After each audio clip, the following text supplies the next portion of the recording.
আসসালামু আলাইকুম। মাই কিচেনে সবাইকে স্বাগত জানাই নতুন কোনো রেসিপি দেখার জন্য। তো আজকে তোমাদের আমি সুজির নরম তুলতুলে দুধ পুলি পিঠা বানিয়ে দেখাবো। বানানো কিন্তু খুবই সহজ বন্ধুরা, একদমই নরম তুলতুলে হবে, খেতে কিন্তু ভীষণ মজার হয়। তো চলো কিভাবে রেসিপিটা বানালাম তোমাদের সঙ্গে শেয়ার করি, আর অবশ্যই কিন্তু রেসিপিটা পুরো ফলো করার অনুরোধ রইল। তো আজকে তোমাদের আমি সুজি দিয়ে দুধ পুলি পিঠা বানিয়ে দেখাবো। তার জন্য প্রথমেই আমাকে সুজির ডো তৈরি করে নিতে হবে। তো এখানে আমি দিয়ে দিচ্ছি 1 টিস্পুনের মতো বাটারটা একটু মেল্ট করে নেব। তো এখানে আমি দিয়ে দিচ্ছি 1 কাপ পরিমাণে সুজি। আর চাইলে তোমরা এখানে বাটারের পরিবর্তে কিন্তু ঘি দিয়েও সুজিটাকে একটু ভেজে নেবে। যতক্ষণ না সুজির কাঁচা গন্ধটা চলে যায় ততক্ষণ পর্যন্ত সুজিটাকে একটু আমি 3 থেকে 4 মিনিটের জন্য সুজিটাকে লো ফ্লেমে ভেজে নেব। তো অনবরত নেড়ে চেড়ে কিন্তু সুজিটা ভেজে নেবে, নাহলে কিন্তু সুজিটা নিচই বসে যেতে পারে। তো এখানে আমার সুজিটা কিন্তু খুব ভালোভাবে ভাজা হয়ে গেছে, আর এই সময় কিন্তু সুজির মধ্য থেকে খুব সুন্দর একটা স্মেল বার হবে। তো সেই পর্যায়ে এখানে আমি দিয়ে দিচ্ছি ওই কাপ মেপেই 1 কাপ আর হাফ কাপ পরিমাণ দুধ। আর এই সময় কিন্তু চুলোর ফ্লেমটা একেবারে কমিয়ে রাখবে। তো এখানে সুজির ডোটা একটু টাইটভাবেই বানিয়ে নিতে হবে, তাই এখানে দুধের পরিমাণটা একটু আমি কম ব্যবহার করছি, অর্থাৎ 1 কাপ সুজির জন্য 1.5 কাপ দুধ ব্যবহার করেছি। তো এইভাবে অনবরত নেড়ে চেড়ে কিন্তু ডোটা আমাকে তৈরি করে নিতে হবে, নাহলে কিন্তু ডোটা নিচই বসে যেতে পারে। তো একটু সময় নিয়ে এইভাবে অনবরত নেড়ে চেড়ে ডোটা তৈরি করে নেব। আচ্ছা, এই পর্যায়ে আমি একটু স্বাদ মতো নুন দিয়ে দিচ্ছি, দিয়ে ভালোভাবে আমি নুনটাকে ডোয়ের সঙ্গে একটু মিশিয়ে নেব। তো এখানে আমার ডোটা খুব সুন্দরভাবে রেডি হয়ে গেছে। আমি ডোটাকে নামিয়ে একটু ঠান্ডা করে নেব।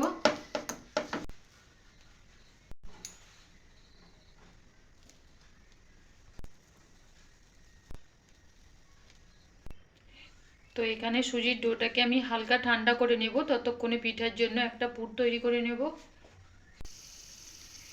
এখানে আমি প্যানের মধ্যে দিয়ে দিচ্ছি 1 কাপ পরিমাণ নারকেল এখানে আমি কুড়িয়ে নিয়েছি খুব ভালোভাবে। দিয়ে দিচ্ছি হাফ কাপ পরিমাণ খেজুরের গুড়, দিয়ে অনবরত নেড়ে চেড়ে আমি একটা পুর তৈরি করে নেব।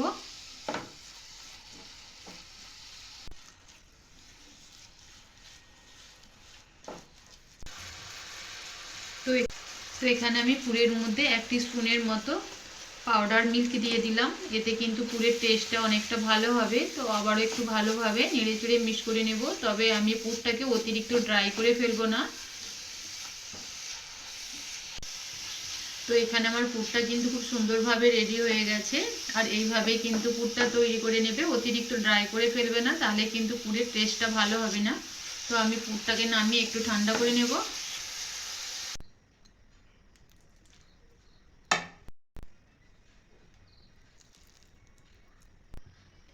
তো এদিকে ডোটা কিন্তু আমার হালকা ঠান্ডা হয়ে গেছে। তো এই পর্যায়ে ডোটাকে খুব ভালোভাবে আমি হাত দিয়ে মেখে নেব, আর খুব সুন্দরভাবে কিন্তু মেখে নিতে হবে, একটু সময় নিয়ে, ডোটা যেন একদম মসৃণভাবে তৈরি হয়।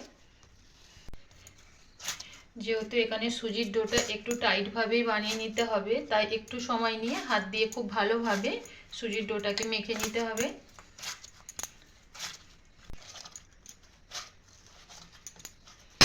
তো এখানে আমার সুজির ডোটা কিন্তু খুব ভালোভাবে মাখা হয়ে গেছে, আর সুজির ডোটাকে কিন্তু অবশ্যই ভালোভাবে মেখে নিতে হবে, তবেই কিন্তু পিঠাটার ভালোভাবে শেপ দেওয়া যাবে। তো এবার আমি ডো থেকে লেচি কেটে নেব, যেমনভাবে পিঠাটা বানাবে, ছোট বা বড় যে সাইজে বানাবে। তো এই সাইজের আমি পিঠাগুলো বানাবো, একটু বড়োভাবেই বানিয়ে নেব। তো আমি লেচিগুলো কেটে নিচ্ছি। তো একটা লেচি নিয়ে এবার আমি পিঠের খোল তৈরি করে নেব। একটু এই সময় কিন্তু হাতের মধ্যে বাটার বা ঘি লাগিয়ে নিতে পারো। তো এইভাবে একটু গোল শেপ দিয়ে নিয়ে একটু চ্যাপটা করে দিয়ে আমি বাটির মতো শেপ দিয়ে নেব। দেখো কেমনভাবে করছি।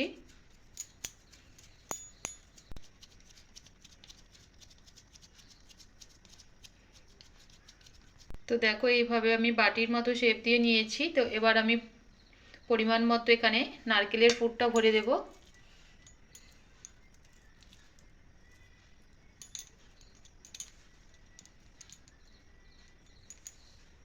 তো এবার আমি পিঠের মুখটা মুড়ে দিচ্ছি। দেখো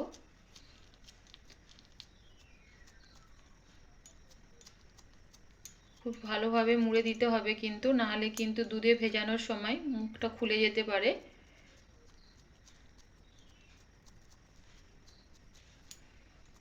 তো এইভাবেই কিন্তু আমি সমস্ত পিঠেগুলো বানিয়ে নিচ্ছি।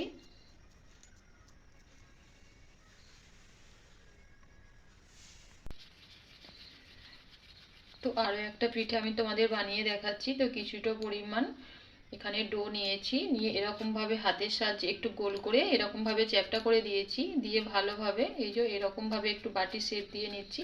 চেষ্টা করবে বাটিগুলো কোনোভাবে না ফাটল হয়, একটু মসৃণভাবে বানিয়ে নেবার চেষ্টা করবে।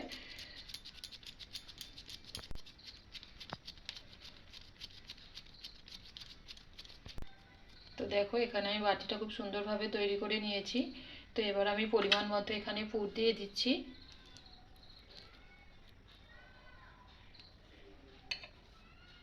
দিয়ে মুখটাকে ভালোভাবে বন্ধ করে দেব।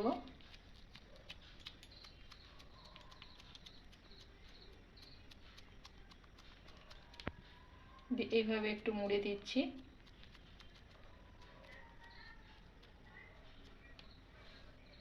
তো এইভাবেই কিন্তু সমস্ত পিঠেগুলো আমি বানিয়ে নিয়েছি।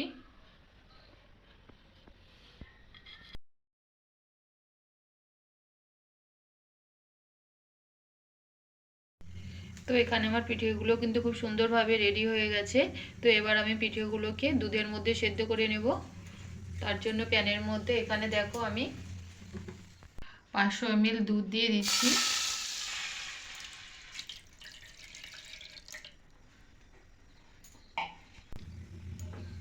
তো দুধটাকে ভালোভাবে একটু ফুটিয়ে নেবার পর এখানে আমি দিয়ে দিচ্ছি 3 চামচের মতো পাউডার মিল্ক। এটা দিলে কিন্তু দুধটা অনেকটা ঘন হয়ে যাবে আর দুধের টেস্টটাও অনেকটা বেড়ে যাবে।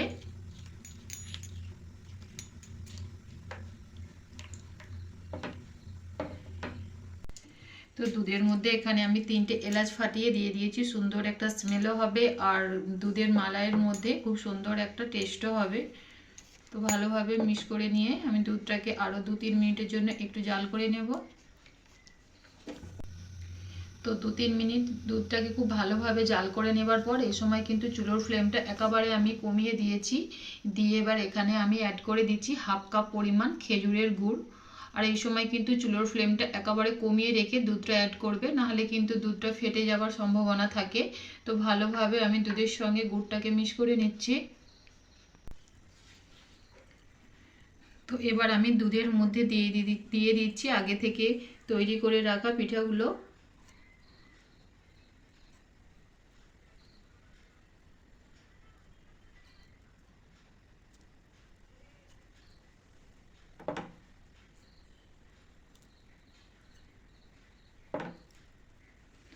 তো দুধের মধ্যে পিঠাগুলো দিয়ে কিন্তু আমি চুলোর ফ্লেমটা একটু বাড়িয়ে দিয়ে 3 থেকে 4 মিনিটের জন্য দুধের মধ্যে এভাবে একটু পিঠাগুলোকে ফুটিয়ে নেব।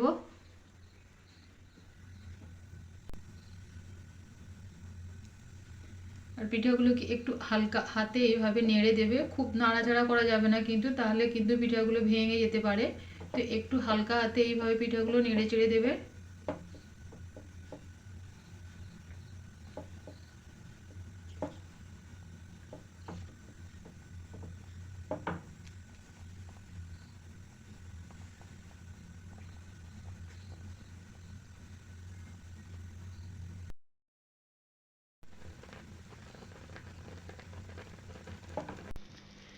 তো এখানে মালাইয়ের মধ্যে আমি পিঠাগুলোকে কিন্তু 3 থেকে 4 মিনিটের জন্য একটু সেদ্ধ করে নিয়েছি। খুব বেশি কিন্তু সময় ধরে সেদ্ধ করার দরকার নেই, কারণ যেহেতু সুজির ডোটা আমার দুধের মধ্যে আগে থেকেই ডো করে খুব ভালোভাবে সেদ্ধ করে নিয়েছিলাম। তো এই পর্যায়ে খুব বেশি কিন্তু রান্না করার দরকার নেই। এবার আমি চুলোর ফ্লেমটা বন্ধ করে দিয়ে পিঠাগুলো তুলে নিচ্ছি। তো এখানে আমার একটাও পিঠাও কিন্তু গলে যায়নি বা ভেঙে যায়নি। দেখো খুব সুন্দরভাবে কিন্তু পিঠাগুলো রেডি হয়েছে।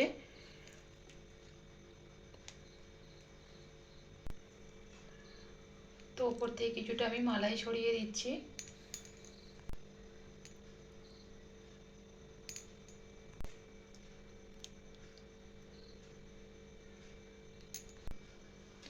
তো এখানে আমার সুজির পিঠা, দুধ পুলি পিঠা কিন্তু একদম রেডি। আর দেখতেই পাচ্ছ বন্ধুরা কতটা সুন্দর লাগছে দেখতে, খেতেও কিন্তু ভীষণ মজার হয়। তো একটা পিঠা আমি তোমাদের কেটে দেখাচ্ছি যে কতটা পরিমাণ সফট হয়েছে।